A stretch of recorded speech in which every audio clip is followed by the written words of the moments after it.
Hello students, here we are today with a new topic that is commercial use of microorganism. हम लोग इसमें पढ़ेंगे कि microorganism का कॉमर्शियल बेसिस पे कैसे यूज किया जाता है। हम लोगों ने पहले वाले टॉपिक में पढ़ा था कि कैसे माइक्रो ऑर्गेनिज्म फ्रेंडली नेचर के होते हैं और उनका कैसे यूज किया जाता है, वो हमारे लिए कैसे बेनिफिशियल होते हैं। ओके, अब हम लोग अपने इस टॉपिक में पढ़ेंगे कि कॉमर्शियल बेसिस पे मतलब लार्ज स्केल पे माइक्रो ऑर्गेनिज्म का किसी भी चीज के प्रोडक्शन के लिए कैसे यूज किया जाता है। ठीक, चलो स्टार्ट करते हैं। क्या दिया है? Micro organisms are used for the large scale production of alcohol, wine and acetic acid. मतलब कि जो माइक्रो ऑर्गेनिजम्स होते हैं उनका किस लिए प्रोडक्शन किया जाता है, किस चीज के प्रोडक्शन के लिए यूज किया जाता है? अल्कोहल के प्रोडक्शन के लिए, वाइन के लिए, एसिटिक एसिड के प्रोडक्शन के लिए यूज किया जाता है। इसमें से जो एसिटिक एसिड है उसको विनेगर भी कहा जाता है। उसका सेकंड नेम क्या है? विनेगर।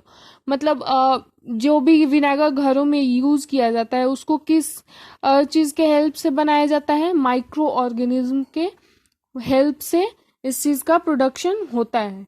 इसमें जो माइक्रो ऑर्गेनिज्म में जो यीस्ट होता है, माइक्रो ऑर्गेनिज्म का एक टाइप है, ये यीस्ट भी एक माइक्रो ऑर्गेनिज्म है। इसका किस लिए यूज किया जाता है? For the production of alcohol and wine. इसमें से जो अल्कोहल और वाइन है उसका प्रोडक्शन, उसके प्रोडक्शन के लिए यीस्ट का जो है यूज किया जाता है, जो कि यीस्ट भी जो कि क्या है? एक माइक्रो ऑर्गेनिज्म है। ठीक है, चलो आगे देखते हैं क्या दिया है। For this purpose yeast is grown on natural sugars present in grains like barley, wheat, rice, crushed fruit juices etcetera. इसलिए अब जो यीस्ट का जो है यूज किया जाता है अल्कोहल और वाइन के प्रोडक्शन के लिए, तो अब यीस्ट को भी उगा, मतलब यीस्ट का भी प्रोडक्शन होना चाहिए ताकि उसका किसी और चीज के लिए यूज किया जा सके, कहीं और उस चीज को यूज किया जाए। तो जो है यीस्ट का प्रोडक्शन कहाँ होता है? जहां नेचुरली शुगर प्रेजेंट रहता है जिस चीज में। तो यीस्ट कहाँ प्रोड्यूस होता है? ग्रेन्स, वैसे अनाज जिसमें नेचुरली थोड़ा सा मीठा प्रेजेंट रहता है, मतलब थोड़ा सा उसमें मिठास रहता है। ठीक है, तो उसमें से कौन कौन से ग्रेन्स आ गए? बार्ले, वेट मतलब बार्ले, मक्का हो गया, गेहूं हो गया, चावल हो गया। चावल भी उसमें भी नेचुरली शुगर प्रेजेंट रहता है। क्रस्ट मतलब कटा हुआ जो भी फ्रूट का जो जूस होता है उसमें भी मतलब नेचुरली शुगर प्रेजेंट रहता है। सो फ्रॉम देयर, वहां से क्या किया जाता है? यीस्ट का प्रोडक्शन किया जाता है। ठीक है, आगे देखते हैं क्या दिया है। देखो एक एक्टिविटी दिया है।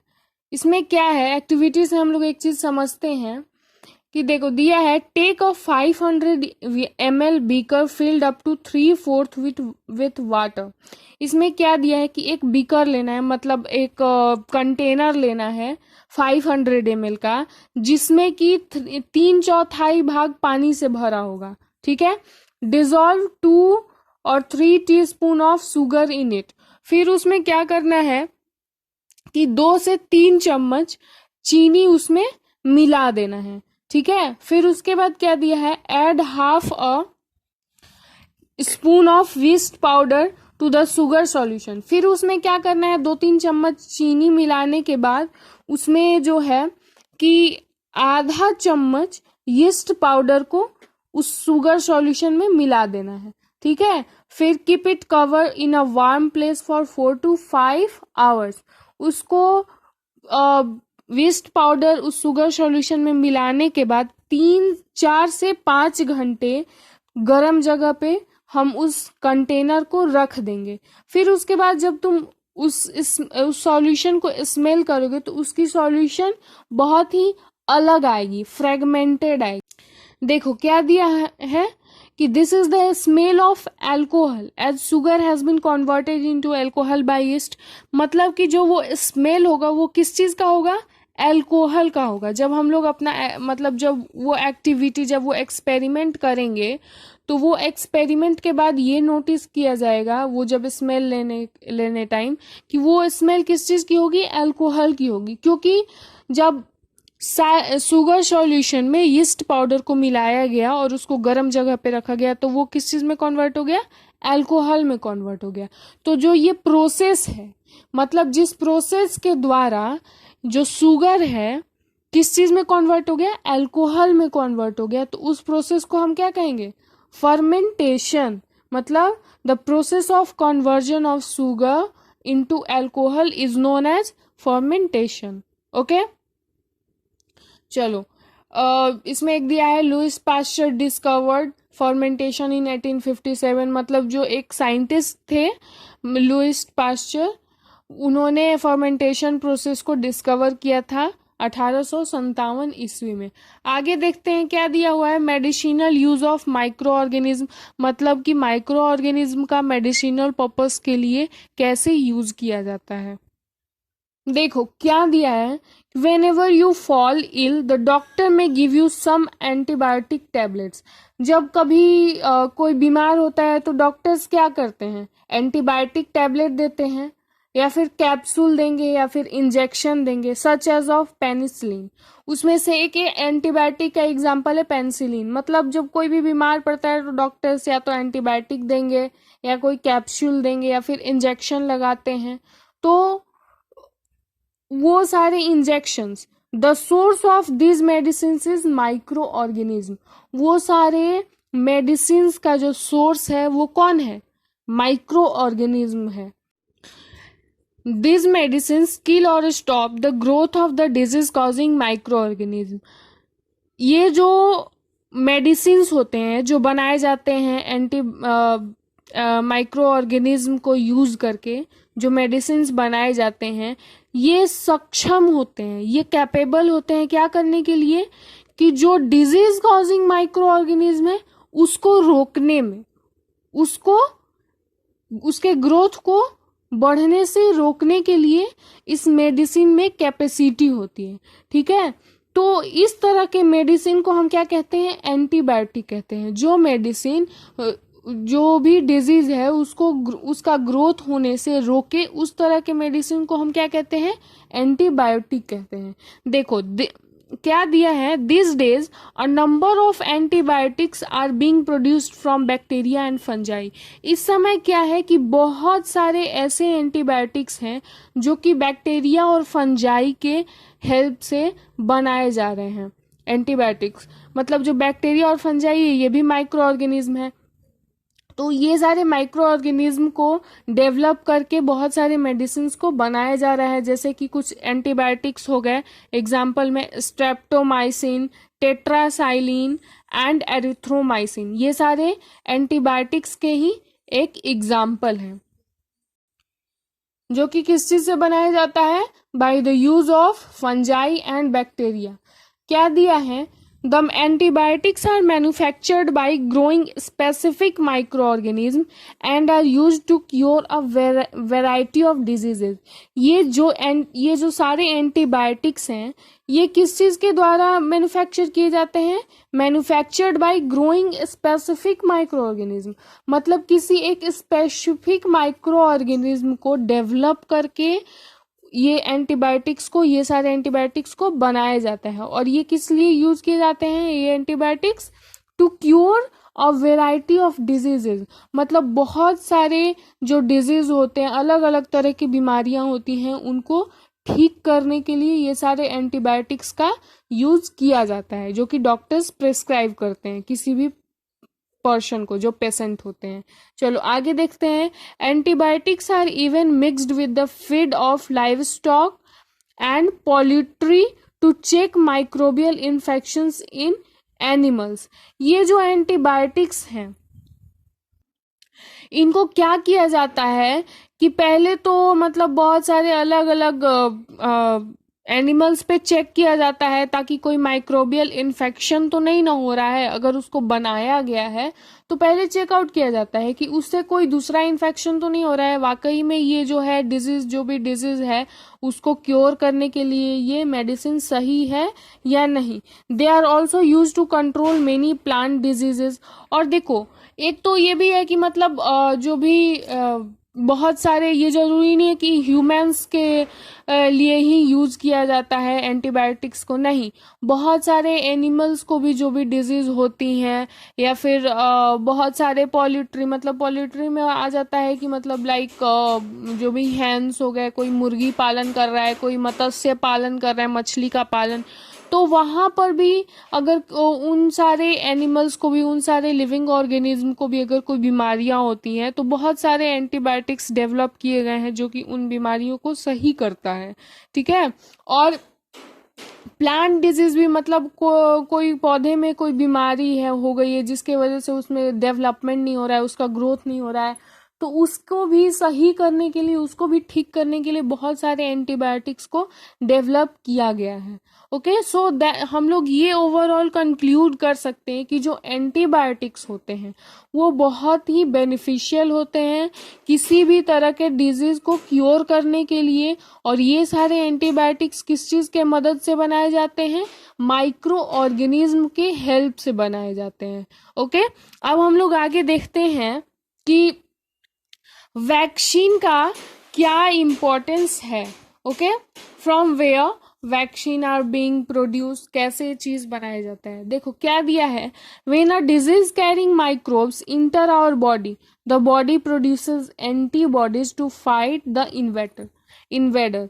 मतलब कि मान लो कोई, अगर कोई भी डिजीज कैरी करने वाला कोई माइक्रोब बॉडी में, लिविंग ऑर्गेनिज्म के बॉडी में इंटर कर गया, तो जब वो इंटर करता है तो हमारी बॉडी क्या करती है कि एंटीबॉडीज को प्रोड्यूस करती है, जो कि वो क्या करता है, जो एंटीबॉडी वो क्या करता है, फाइट करता है जो भी माइक्रोब बॉडी में इंटर किया है। मतलब अगर मान लो कोई डिजीज कैरिंग माइक्रोब है, वो किसी के बॉडी में इंटर किया, जैसे ये एक पोर्शन है, इसकी बॉडी में ये माइक्रोब जो है इंटर किया, जो कि डिजीज कैरिंग माइक्रोब है, ये इंटर किया, तो वो जो बॉडी है वो क्या करेगी, एंटीबॉडी को प्रोड्यूस करती है। ठीक है, ये एंटीबॉडी को प्रोड्यूस करती है, जो कि क्या करता है कि ये जो डिजीज कॉजिंग माइक्रोब है, इससे ये क्या करता है, एंटीबॉडी फाइट करता है ताकि वो उसको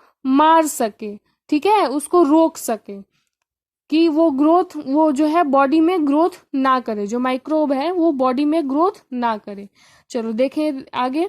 the body also remembers how to fight the microbe if enter again. और हमारी बॉडी में ये भी क्षमता होती है कि वो याद रखता है कि कैसे जो माइक्रोब है वो इंटर किया था तो उससे कैसे फाइट करना है अगर फिर से वो हमारे बॉडी में इंटर करता है। तो अगर हमारी बॉडी जो है एक बार किसी भी माइक्रोब से लड़ने की क्षमता को प्रोड्यूस कर लेती है, एंटीबॉडी प्रोड्यूस कर लेती है, तो हमारे बॉडी में ये कैपेसिटी होती है कि वो ये याद रख सके कि अगर फिर से दोबारा से अगर वो डिजीज कैरिंग माइक्रोब बॉडी में इंटर कर रहा है तो वो उससे फाइट कर सकता है, वो उसको किल कर सकता है। ठीक है, if dead or weakened microbes are introduced into the healthy body, the body fights and kill the invading bacteria by producing suitable antibodies।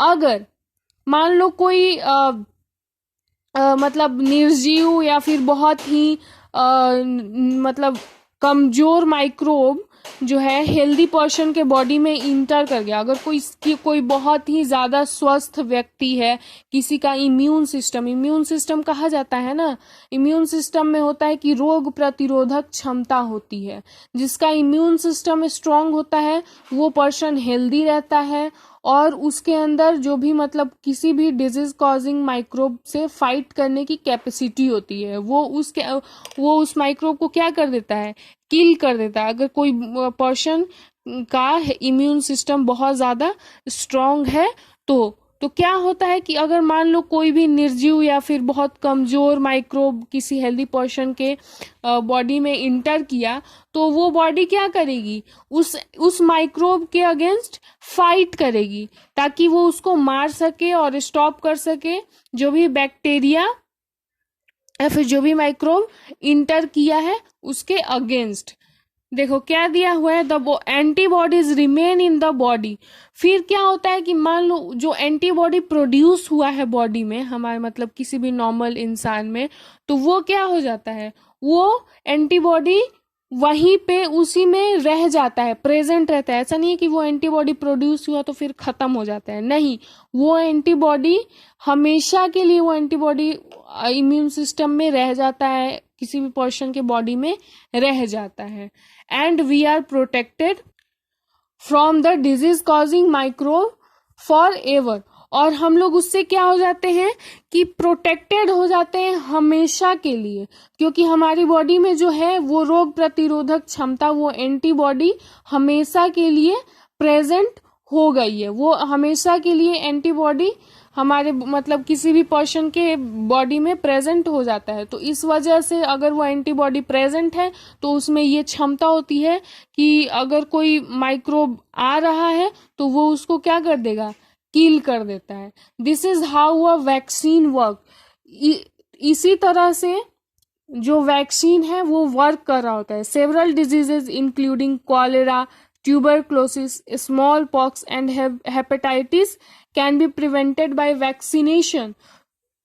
जो बहुत सारी बीमारियां होती हैं, जैसे कि कॉलेरा हो गया, ट्यूबरक्लोसिस हो गया, स्मॉल पॉक्स हो गया, हेपेटाइटिस हो गया, इसको इस डिजीज से कैसे किसी पर्सन को बचाया जाता है, by the process of vaccination. Vaccine के थ्रू क्या किया जाता है कि वैक्सीन में जो है एक मतलब इंडिविजुअल तरह का मतलब एंटीबॉडी प्रेजेंट रहता है, एंटीबॉडी बनाया जाता है किसी भी वैक्सीन में, और उस वैक्सीन को किसी पर्सन के बॉडी में दिया गया तो वो वैक्सीन क्या करेगी, उस पर्सन के बॉडी में उस तरह का एंटीबॉडी प्रोड्यूस करेगी, जो कि क्या करेगा, कोई भी मान लो कॉलेरा है तो कॉलेरा के लिए कोई भी वैक्सीन दिया गया तो ये वैक्सीन क्या करेगी, कॉलेरा के माइक्रोब से क्या करेगी, फाइट करती है। ये एंटीबॉडी क्या करेगी, फाइट करेगी। मान लो ये एंटीबॉडी है, कॉलेरा के लिए इंजेक्शन बनाया गया है, ये इंजेक्शन मान लो किसी पर्सन को कॉलेरा है और ये इंजेक्शन उस पर्सन को दिया गया, तो ये क्या करेगा, उस पर्सन के बॉडी में कॉलेरा के अगेंस्ट एंटीबॉडी प्रोड्यूस करेगा और वो उससे फाइट करेगा, और उससे फाइट करके वो उस डिजीज को क्योर भी कर देगा, मतलब वो सारे माइक्रोब्स को किल कर देगा।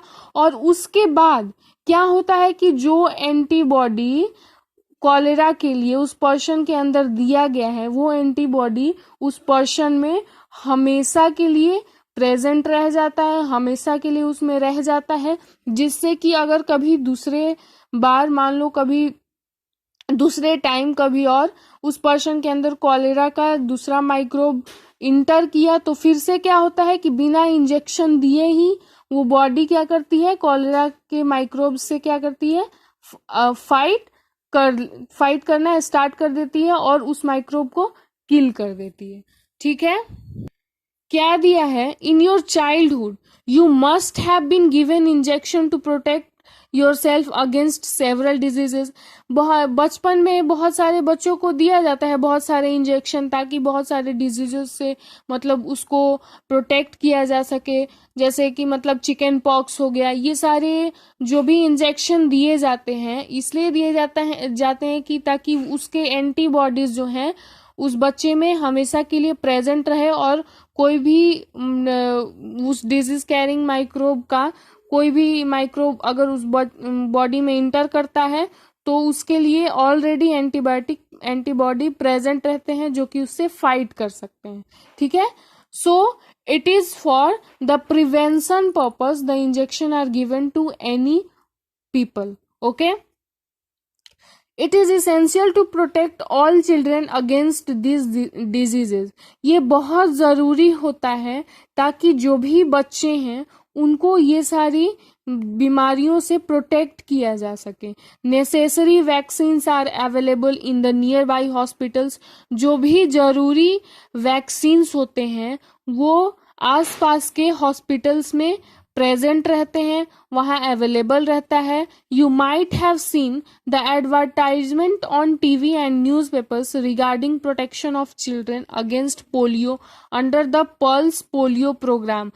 हम लोग मतलब कोई भी, तुम हमेशा कभी नोटिस किए होगे कि जो भी टीवी पर या फिर न्यूज़पेपर में बहुत सारे ऐसे एडवर्टाइजमेंट, बहुत सारे ऐसे ऐड आते हैं जो कि बताते हैं कि बच्चों को बहुत सारी जो भी बीमारियां होती हैं जैसे कि पोलियो हो गया, तो ये सारी बीमारियों को कैसे क्योर किया जा सके, कैसे ठीक किया जाता है, और उन सारे बीमारियों को ठीक करने के लिए कौन कौन से प्रोग्राम चलाए जाते हैं। जैसे कि पोलियो के लिए हो गया पल्स पोलियो प्रोग्राम होता है, इसके तहत बच्चों को बहुत सारे मतलब बच्चों को जो भी एंटीबॉडी के वैक्सीन होते हैं वो प्रोवाइड किए जाते हैं। इस प्रोग्राम के तहत जो भी फैसिलिटी होती है वो बच्चों को प्रोवाइड की जाती है। Polio drops given to children are actually a vaccine. जो पोलियो ड्रॉप बच्चों को दिया जाता है वो एक्चुअली में एक वैक्सीन होता है, जो कि बच्चों को ड्रॉप के द्वारा उसको प्रोवाइड किया जाता है ताकि उसके बॉडी में पोलियो के अगेंस्ट एंटीबॉडी प्रेजेंट रहे। अगर पोलियो का वायरस जो है कभी अगर इंटर किया, माइक्रोब अगर वो इंटर किया, तो वो एंटीबॉडी ऑलरेडी उस बच्चे के अंदर प्रेजेंट रहेगी और जो कि पोलियो के अगेंस्ट कभी भी फाइट कर सकती है। ठीक है। A worldwide campaign against smallpox has finally led to its eradication from most part of the world। मतलब कि एक स्मॉल पॉक्स एक बहुत ही डेडली कॉजिंग डिजीज था जब इसका इंजेक्शन, जब इसका वैक्सीन नहीं बना था, तो इसके लिए एक कैंपेन चलाया गया जिसमें कि मतलब स्मॉल पॉक्स से कैसे छुटकारा पाया जाए, उसके लिए क्या क्या चीज़ें ज़रूरी होती हैं, कौन कौन से प्रिवेंशन मेजर, कौन कौन से प्रिवेंशन स्टेप लिए जा सकते हैं, वो सारी चीज़ों को उस प्रोग्राम के तहत समझाया गया और लोगों को इस चीज़ से अवेयर कराया गया। और फाइनली आज वर्ल्ड के मतलब दुनिया भर के बहुत सारे देशों से जो है स्मॉल पॉक्स खत्म हो चुका है। ठीक है, इसका वायरस जो है वो हटाया जा चुका है, मतलब खत्म किया जा चुका है by providing a suitable vaccine. These days, vaccines are made on large scale for microorganisms to protect humans and other animals from several diseases। इस समय बहुत सारे वैक्सीन्स बनाए जा रहे हैं बहुत ज़्यादा अमाउंट में, ताकि जो भी डिजीज कॉजिंग माइक्रो ऑर्गेनिजम्स हैं उनसे ह्यूमंस को या फिर दूसरे भी जो भी लिविंग ऑर्गेनिज्म, जो भी एनिमल्स हैं, उनको बचाया जा सके, उनको प्रोटेक्ट किया जा सके बहुत सारी अलग अलग बीमारियों से। वैक्सीन्स जो कि मतलब हमारे लाइफ में बहुत ही एक इम्पॉर्टेंट रोल इस समय इम्पॉर्टेंट रोल प्ले कर रहा है, क्योंकि बहुत सारी बीमारियां हैं, उनके वायरसेस, उनके माइक्रो ऑर्गेनिज्म प्रेजेंट रहते हैं और अगर वो माइक्रो ऑर्गेनिज्म बॉडी में इंटर करता है तो वैक्सीन के थ्रू जो एंटीबॉडी हमारे बॉडी में प्रोड्यूस किया गया है, उससे क्या होता है कि हमारी इम्यून सिस्टम स्ट्रांग होती है और उससे वो एंटीबॉडीज उस माइक्रोब से फाइट करके उसको किल करके हमें हमारे बॉडी को प्रोटेक्ट करता है। तो अब हम लोग अपने नेक्स्ट टॉपिक में पढ़ेंगे इंक्रीजिंग सॉइल फर्टिलिटी। ठीक है, आज हम लोग बस इतना ही पढ़ेंगे। That's all for today. Thank you and for more updates and for more videos regularly you subscribe my channel and like it also. Thank you. That's all.